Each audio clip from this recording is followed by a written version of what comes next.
got one here. Start with this brother. All right. Yesterday I heard you speak about the relationship that musicians have with vibrations, right? And I know this because I work with music myself, and I also know that the music scale in other countries is much broader than the music scale we use over here. Same thing with the languages we use. I speak in European language. We're not using all the tones that we could make with our vocal cords, right? Do you feel like we were out of tune by using the European music scale and using their languages?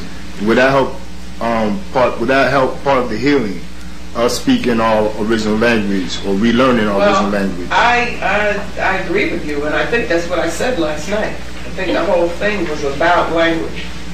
And I see music as part of that. And it was about the healing modalities, that's what I call them, or the kuntu. The modality is the way in which you express something, express feeling, ideas, the way you communicate. Poetry is a modality, dance is a modality.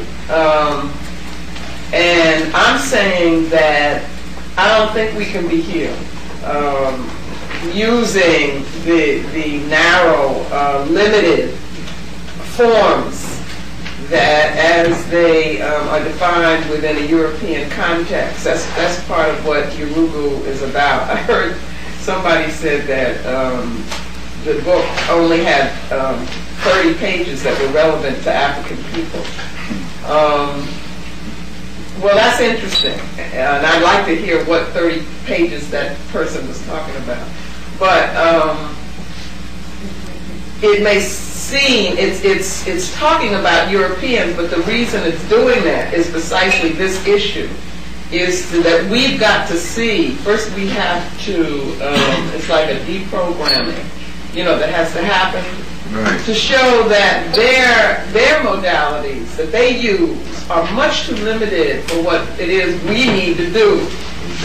So that's why we've got to, and we've been told that you can't be intelligent and be using music, poetry, dance, symbolism.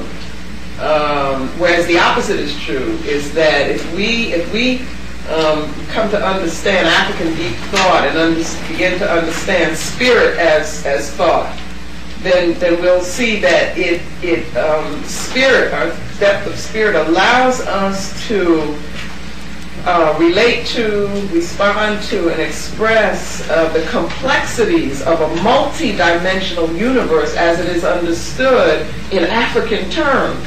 So we can say much more, we can do much more, we can think much more.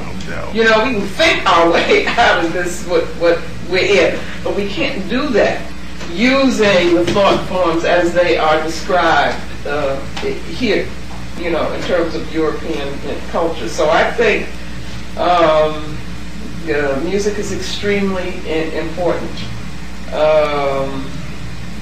Language is extremely important, and that's why I struggle to reach for African languages and getting concepts from African languages. I wanted to do that. I wanted to, even in the circle, that's how I start in the circle, is if you notice, those who know Let the Circle Be Unbroken, the sections are, the titles of the sections are in an African language. And I wanted to do that so that we could begin to reclaim our consciousness, because I think that's how we do that, is you reclaim consciousness through language. I got a quote here from Amos, where he talks about, we speak a slave language, and how important consciousness is. So that if we are to have a victorious consciousness, then we've got to definitely reclaim our language. Our languages. There was a brother back there. I'm from Nigeria, and I'm not trying to say everybody is from Nigeria here. We say Pan Afrikan, and my problem is that a lot of attention has been so much paid to the European incursion into Africa and its aftermath.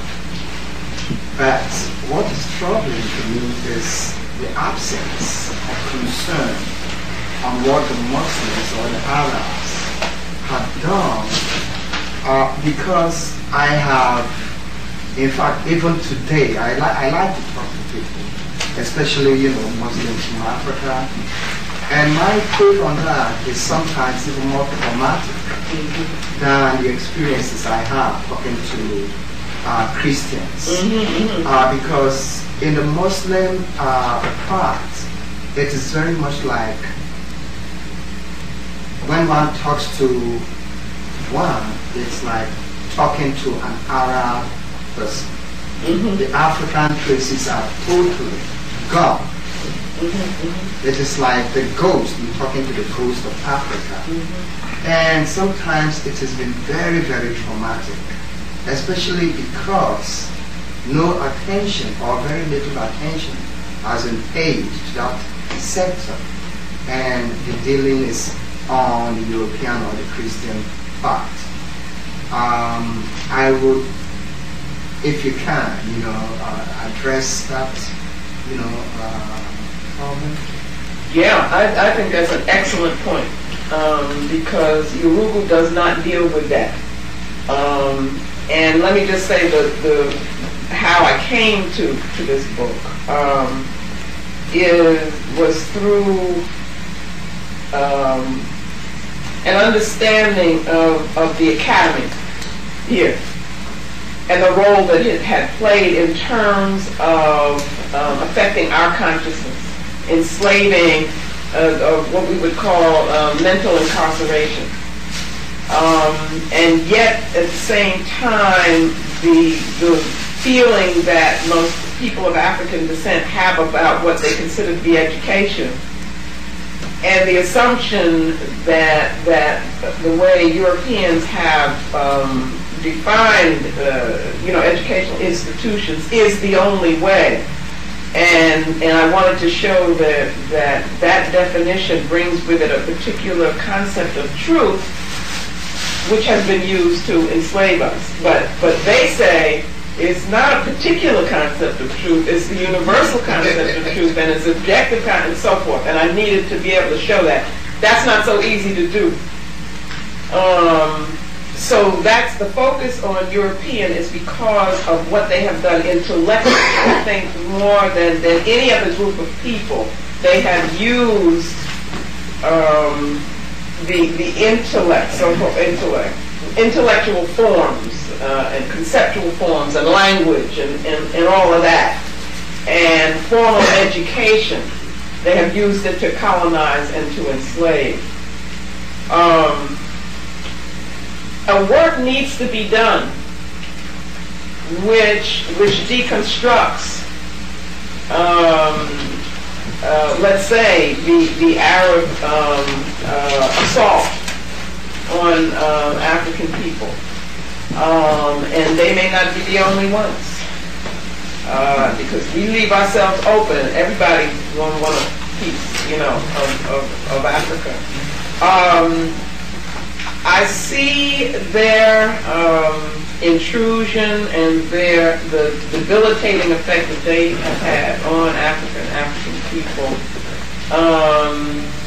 functioning a little differently than the European assault. It hasn't been as much through educational thought forms. It has been like you go to Quran school and so forth as a little boy, that kind of thing. But that's more studying a particular way of life. It's studying, and they say that's what they're doing. Studying a particular religion, and you're becoming trained in that, and so forth. I think that the Arab assault has been pretty much openly aggressive, dominative, exploitative in terms of the enslavement, of African people. It hasn't been as difficult